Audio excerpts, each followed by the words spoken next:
What's up, YouTube world? It's your boy J Dub, the number one comment on YouTube, and I'm back with another review. I'm finishing up my review on Married at First Sight, season 16, episode 6. This is the Airiss&Jasmine segment.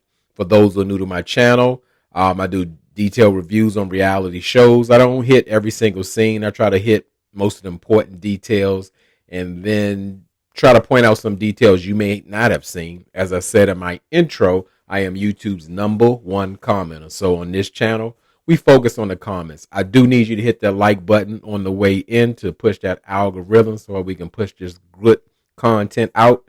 And with Married at First Sight, I do couple by couple instead of one big review. So we're going to have 5 segments. So let's go ahead and hop in this Airiss&Jasmine segment.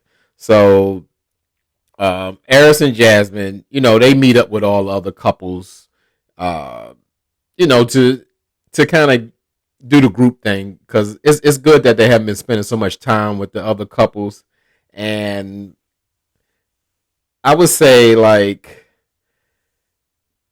you can see how Airiss, he doesn't seem so comfortable with Jasmine. It's something that he's not saying. It just doesn't seem like they're in there, like they're united or whatever. Because, I mean, at this point, I am a little confused about the situation. Well, I'm going to tell you this, but I'm going to really put the blame on Airiss. At one point, yeah, Airiss is throwing these forceful, inappropriate sex talks when he doesn't even seem to want to get to know Jasmine. Because, I mean, on the first night, if you ask me, he was ready to go, with his shirt off and everything like that, because those are signs of, like, you would do those kind of things with somebody you're already comfortable with, because you don't even know, like, do she really want to cuddle on your bare chest or whatever? And then when he threw at while they was at dinner, he was just talking about well, hey, what's your favorite sexual position?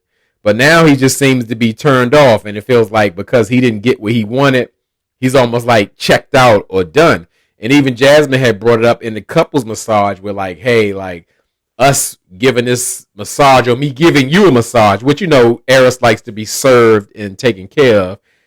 This is the most we touched. And, Airiss like, yeah, I know. Okay, I think we're taking it slow, appropriate. Like, he's almost punishing her, because now it seems like she's ready to ease into the sexual part, because they do have off camera time. So yeah, I don't think Airiss is even interested in even doing that or find out her favorite sexual position at this point, because it's like he's checked out. He's been rejected more than once, and I thought that Jasmine did the right thing, but kind of taking it slow, because she doesn't even know or certain that he feels a certain way about her, and especially after hearing that he's never been in love, which is absolutely alarming for anyone over 30 that has never been in love. It could be a toxic love, a buddy love, some kind of love, but you ain't never been in love in your 39 years, and you don't even know what it is or what it looked like. Nah, that is a red flag, absolutely. And when they get together with the couples, Airiss kind of tries to smooth things over, and I think that's what he's into, winning people over. Like, he's not his authentic self when he's pretty much telling the group when they coupled up about, like, of course, I didn't know it was a bomb, but I told her that, me being 39 and a half and not being in love, it kind of made her apprehensive. But I want to kind of say, like, I think it would be great if I could be someone's first love or whatever. Like, you won't be Jasmine's first love. She would be your first love. But at the same time, I'm not really buying what he's selling. The group didn't really speak on it because they know it's a red flag. It ain't nothing to talk about, because every single last one of them have been in love, including little Chris or whatever. And it's just the fact that, like, more so he's trying to just spin the narrative, and now he's saying, like, pretty much he's made the mistakes before with his other relationships, and he doesn't want to put sex at the forefront, so he's kind of want to back off and take it slow with Jasmine, and Jasmine giving the look like, yeah, right, like, what's up with you? So I could just say, bottom line, he's not attracted to her. He couldn't get the easy hit it and quit it kind of situation going on. He's not invested enough to get to know her or try to woo her or be a part of her because it would take too much work. So while they talking, who drops a bomb? Inappropriate Ginger. He's saying in front of everybody, like, hey, Airiss, did you blow Jasmine's back out yet? Like you said you was gonna do.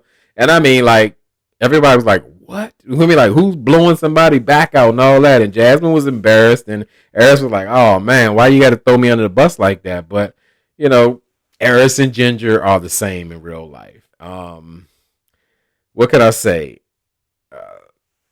At this point, when I see the couples talking, after they do the group activity with the horseback ride and they come back together, and Airiss gets back with Jasmine, and he's kind of he's messy like the other couples who decide to really get into other couples' marriages when they have their own issues going on.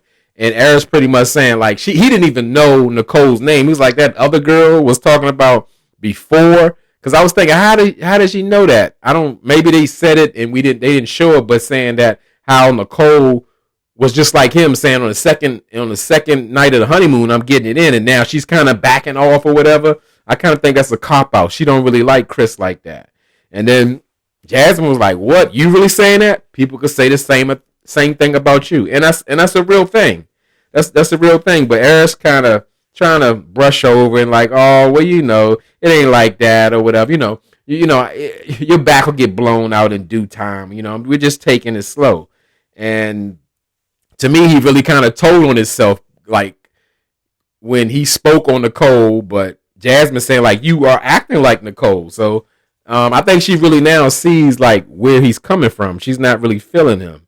So when they go to, like, I guess, break up into groups, men and women or whatever, we learn a lot about Jasmine and Airiss, and we know that Jasmine is really concerned about her husband being sexually attracted to her at this point, and Airiss is telling the guys really, well, Jasmine isn't really my type, he's a booty man. He want a big booty, so deep down inside, I guess he wants Kirsten or what have you. But, he gets very specific about it. He's like, I want a Venus Williams booty. I want a Meg Thee Stallion booty. He want, a big booty.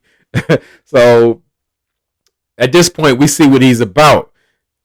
I mean, yeah, okay, it's cool to have a preference, but you tie a blindfold around your eye and say, please find me a wife on the characteristics I put down on that paper, and I'm gonna leave it all in your hands. You make me no promises, and then you get mad. This is not what I asked for. This is not what I want. That's not how it works, because it's supposed to be about bonding and finding love and connecting on the levels other than physical. But like, people are surprised like they've never seen this show before, and I don't believe that they have. I don't believe not one person that's on this show hasn't seen this show. I won't believe that. Well, maybe the exception of who? Maybe the exception of the old soul. What's her name? Dominique. So when they get back from the guys and girls meeting, they talk it out, and of course the red flag comes up again with like not being in love or whatever, and it's just like it gets like as Airiss would say, it got awkward. It got awkward because he made it awkward. He's thinking like, because Jasmine is bringing it up and discussed it with the ladies, like they're forcing him to fall in love. And she's saying, no, that's not what I'm saying. She's saying like, hey, it makes me nervous. Like, how do I link or connect with you when I don't know if you're able to, reciprocate those feelings and that love? Am I doing this all in vain? And he was the wrong person to say that to. He's thinking like, I'm not easy to fall in love with. She's like, yeah, I know, I know you don't fall in love easy. That's the issue or whatever. And she's saying she does, and she has never been the first person to say I love you. So she's really worried about putting herself out there, and she should be, because one, he's giving off the vibes he's not attracted. Two, he's never been in love, so he doesn't really know what that looks like or is. So yeah, Married at First Sight, plain and simple, set Jasmine up. Airiss is not marriage material. That's why his kissing cousin was so adamant about, you don't need to do this. I got the car running. Let's go. You don't need to do this. And now I really see, because like this guy ain't fit to be in a relationship.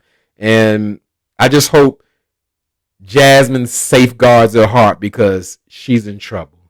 So that was pretty much it for them. Drop down in the comments. Tell me what your thoughts. Something I missed. Something you want to add. Because I didn't really have much on them.